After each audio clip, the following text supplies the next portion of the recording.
दिलदार पाकिस्तान की पॉडकास्ट में शहजादी का प्यार भरा आदाब। इमरान खान की लिखी हुई किताब मैं और मेरा पाकिस्तान का ये जो सिलसिला हमने शुरू कर रखा है, पिछली 2 पॉडकास्ट में आप अव्वल के 2 हिस्से आपको सुनाए थे। ये आपको बताते चलें कि इस किताब का अंग्रेजी से उर्दू में तर्जुमा किया है जनाब अरुण रशीद ने। तो आज पहले बाब का तीसरा हिस्सा पेश खिदमत है। शुरू करते हैं उसी पैराग्राफ से जिससे पिछला खत्म किया था सिलसिला। कायद-ए-आज़म ने तख्लीक पाकिस्तान का ये कारनामा किस तरह अंजाम दिया। हालांकि गैर मामूली गलबे की हामल ऑल इंडिया कांग्रेस जहां तक मुमकिन था डट के मुखालफत करती रही। नामुमकिन को उन्होंने मुमकिन कैसे कर दिया। अगरचे आगाज में दुश्वारियां बेहद थीं, मगर वो इनकलाबी जज्बा जिससे पाकिस्तान ने जन्म लिया हमें आगे बढ़ाता रहा। पाकिस्तान में जमहूरियत परवान न चढ़ सकी। ये कायद-ए-आज़म 1948 में इंतकाल कर गए। मुल्क अपने महवर से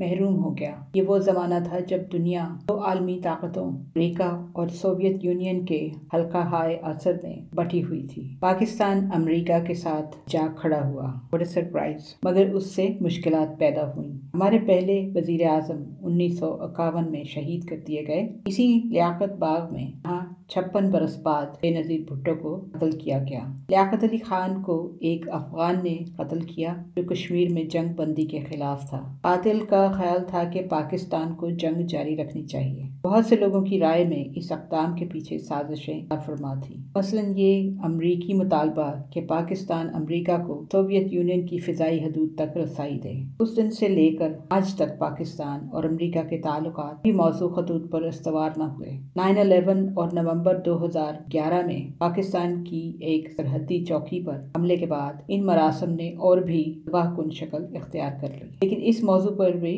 बाद में बात करूंगा। भारत के अव्वलीन माह साल इस्तेकाम के थे। 1947 से 1964 तक नेहरू 17 बरस तक वजीर आज़म रहे। हमारे यहाँ कभी सियासतदानों की हुकूमत रही तो कभी फौज की, चुनाचे सियासी अदारे बलोगत न पा सके। दूसरे संगीन मसाइल इसके सिवा थे। अवाम और अशराफिया में गहरी खलीज हायल थी। पाकिस्तान का नजरिया जाहिर है कि गैर मुनक़सम भारत में पैदा हुआ और नजरियाती तौर पर उसने उत्तर प्रदेश में परवरिश पाई। वो पाकिस्तान का हिस्सा न बन सकता था, हालांकि तहरीके पाकिस्तान का मरकज वही था। बाद में लसानी और इलाकाई तहरीकें उठी। मशरकी पाकिस्तान से बंगालियों, ईरान से जा मिलने वाले सहरा से इधराबाद, बलोचों और अफगानिस्तान के पड़ोसी पश्तूनों को मरकज से जायज़ शिकायत रही। शायद इसलिए भी कि फौज पंजाबियों की अक्सरियत थी। मज़कूरा लसानी गिरोह ये महसूस करने लगा कि इनकी इक़्तिसादी और जमहूरी हकूक़ मजरूह हुए हैं।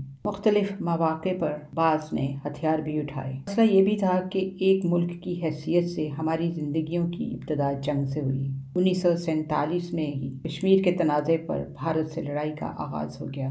नतीजा ये निकला कि फ़ौज को इसके तनासुब और हक से ज़्यादा अख्तियार मिल गया, चुनाचे पंजाब को भी। मगर एक पहलू और भी है। इब्तदाई बरसों की उम्मीद और जोश व खरोश से काम लेकर हम इन मुश्किलात पर काबू पा सकते थे।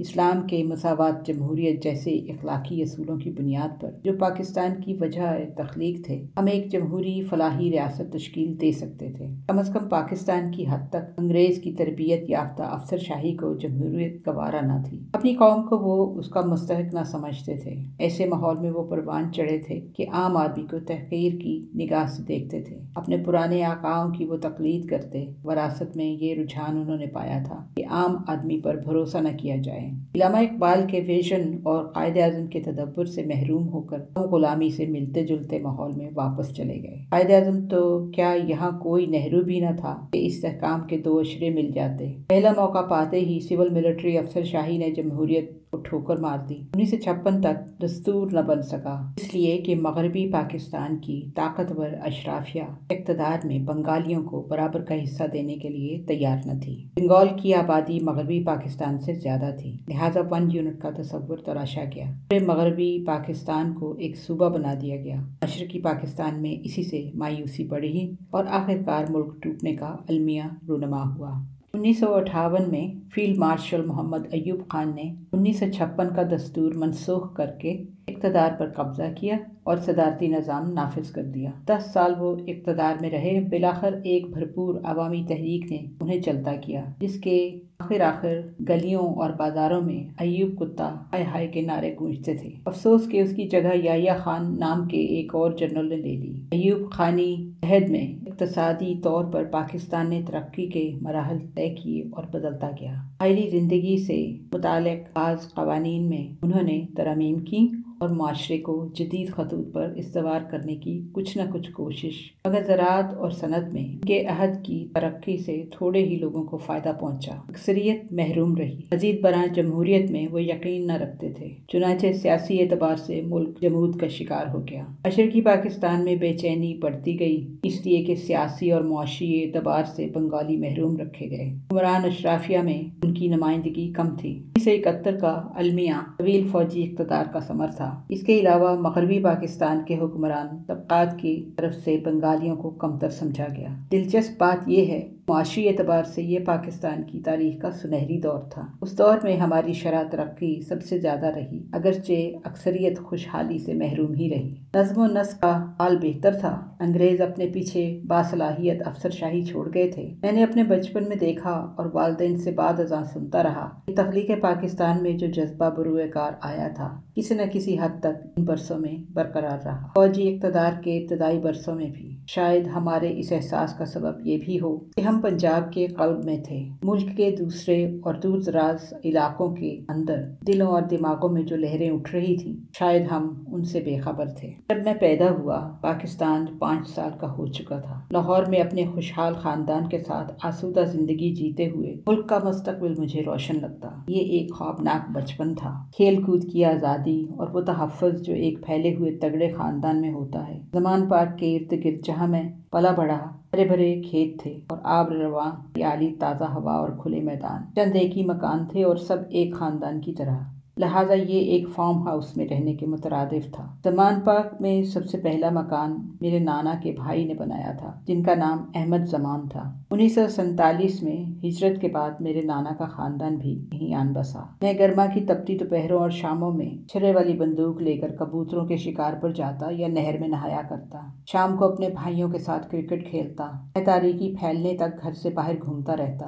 वहाँ मेरी वालदा को कभी परेशानी लाक न हुई। उन्हें मालूम था कि रिश्ते के भाई मेरे साथ हैं। दूध के लिए हर घर में एक गाय या भैंस पाली जाती। आज ज़मान पार्क लाहौर के वस्त में वाक़ है। शहर चारों तरफ फैल गया है। हरे भरे शादाब खेतों में से जहाँ गेहूं और धान की बालियों में हवाएं कभी सुहाने गीत गाया करती थी, सिर्फ एक छोटा सा पार्क बच रहा है। तब आसमान पर चमकते सितारे बहुत ही करीब नजर आते थे। सहन में खड़े होकर बात करें तो आवाज बुलंद करना पड़ती है। घर इतने बहुत से हो गए कि लोग एक दूसरे को पहचानते ही नहीं। अब भी लड़के वाले नहर में नहाते हैं, मगर इसका पानी आलूदा बल्कि गंदा है। बरसात की बारिश के बाद मट्टी अब भी महक उठती है, लेकिन फिर हवा में डीजल और पेट्रोल का धुआं घुल जाता है और हम रंज के साथ इन ज़मानों को याद करते हैं। फिजा की पाकीज़गी बजाय खुद एक दास्तान थी। तब लाहौर का पानी कितना मीठा था, अब पीने से पहले उबालना पड़ता है। मैं लाहौर से 10 मील दूर एक दोस्त के खेतों पर सैर करने जाया करता। वहाँ मैंने 14 साल की उम्र में पहली बार 14 तीतर शिकार किए। मैंने कैसी भरपूर जिंदगी बसर की है, लेकिन वैसा सनसनीखेज और शानदार लम्हा फिर कभी ना आया। वो खेत मादूम हो गए और अब ये इलाका सीमेंट और सरिये का जंगल है। अब ऐसी कोई जगह नहीं जहाँ एक फायर से 14 तीतर जमीन पर गिरे। जंगल कटे, परिंदे हिजरत कर गए, हवाएं जहरालूद हुई और पानी भी। जिंदगी गुजारने का ये कौन सा तरीका है जो तरक्की अपने साथ लाई है। मेरी वालदा हर शाम हम बच्चों को मेरी नानी अम्मा के पास भेजा करती। ये सबसे ज्यादा सुहाना वक्त होता। हमारी जिंदगियों में रूनुमा होने वाली हर चीज का उन्हें इल्म था। हम बच्चों के हर मामले में वो शरीक थी और हम हर वो बात भी उनसे कह देते जिसका इजहार अपने वालिदैन के सामने कर न सकते थे। 100 साल की उम्र में उनका इंतकाल हुआ, तब भी वो ज़हनी तौर पर पूरी तरह बेदार और मुतहर्रिक थी। उनकी ज़िंदगी में वो सारी रौनक शायद इस बेपनाह मोहब्बत और बेहदो हिसाब उनसे उल्फत की वजह से थी जो उनके बच्चों, नवासे नवासियों और पोते पोतियों से उन्हें हासिल होती। शफकत का एक दरिया जो हमा वक्त बहा करता, शायद वो और जी लेती। लेकिन 1985 में मेरी वालदा का इंतकाल हुआ तो सदमे की शिद्दत ने उन्हें आ लिया। वो उनकी सबसे छोटी और प्यारी बेटी थी। ہمیں ایسا لگا کہ اب انہوں نے اس دنیا کو دینے کا فیصلہ کر لیا ہے۔ وہ اپنے بستر پر لیٹی رہتی اور اٹھنے سے انکار کر دیتی۔ 3 ماہ گزرے تھے کہ وہ بھی اپنی لاڈلی بیٹی اور میری محبوب ماں کے پاس چلی گئی۔ ہمارے وطن میں خاندان معاشرے کی کلید ہے۔ اسلام خاندانی نظام کو بے حد اہمیت دیتا ہے۔ ماں کے کردار کو ایک تقدیس بخش کر اللہ نے خاندان کو بڑی قوت عطا کر دی ہے۔ رسول اللہ صلی اللہ علیہ وآلہ وسلم کے الفاظ یہ ہیں، جنت ماں کے قدموں تلے ہے۔ یہ بھی ارشاد کیا تھا کہ اولاد کے حق میں باپ کی دعا سب سے زیادہ قبول کی جاتی ہے۔ یہ بھی کہ جو بڑوں کا احترام اور چھوٹوں کا لحاظ نہ کرے وہ ہم میں سے نہیں۔ میری زندگی پر سب سے زیادہ اثر میری ماں کا ہے۔ ہم 5 بہن بھائی تھے اور میں ان کا اکلوتا فرزند۔ وہ ایک مکمل ماں تھیں، ہر چیز اپنے خاندان پر قربان کر دینے والی۔ مجھے خوب یاد ہے کہ میں اپنے زخم ان سے چھپا لیا کرتا تاکہ انہیں صدمہ نہ پہنچے۔ میں 8 برس کا تھا۔ میں اور میرے رشتے کے بھائی ایک شہتوت کے باغ میں تھے۔ باغبان اچانک آ پہنچا، درخت سے چھلانگ لگانے کی کوشش کی۔ میں ایک سے دوسری شاخ پر جا گرا۔ تیز دھار ٹہنی سے میری ران کافی گہرائی تک کٹ گئی۔ خون کی بڑی شریان بمشکل کٹنے سے محفوظ رہی۔ گھر پہنچا تو یہ گھاؤ میں نے ماں سے چھپا لیا۔ میں چاہتا تھا کہ انہیں دکھ نہ پہنچے۔ ایسی الفت تھی ماں بیٹے کے درمیان۔ میں کوئی ایسا کام نہ کرنا چاہتا جس سے وہ ناراض ہوں۔ محبت اس طرح زندگی کو نظم میں ڈھالتی ہے۔ وہ اس طاق میں رہتی کہ کسی نہ کسی طرح میں اسکول کا کام دن کے وقت ہی نمٹا دوں۔ اگر مجھے کھیل کا ایسا چسکا تھا کہ میں پڑھائی میں جی ذرا نہ لگتا۔ اگر پڑھ پایا تو ان کی مہربانی اور نگرانی سے۔ ایک بات اور بھی ہے کہ پڑھائی کے سوا کوئی چیز ایسی نہ تھی جس پر میری ماں مجھے مجبور کرتی ہوں۔ اگر میں کسی چیز سے گریز کرتا تو وہ کبھی سختی سے کام نہ لیتی۔ عمران خان کی یہ کتاب کافی دلچسپ ہے، کیونکہ ویسے تو ہم سمجھتے ہیں کہ ہم عمران خان کو بہت جانتے ہیں، لیکن پھر بھی جو خود وہ لکھتے ہیں اپنے بارے میں، اپنے بچپن کے بارے میں، اپنی زندگی کے بارے میں، ان میں سے بہت سی ایسی باتیں ہیں جن کا ہم کو پتہ نہیں ہے۔ تو آج کی پوڈ کاسٹ یہاں پر رکتے ہیں اور یہ باب اول جو ہے اس کا سلسلہ اگلی پوڈ کاسٹ میں جاری رکھیں گے۔ ہمارا ای میل ایڈریس ہے dildarpakistan@hotmail.com۔ Until next time, take care. God bless. اللہ حافظ.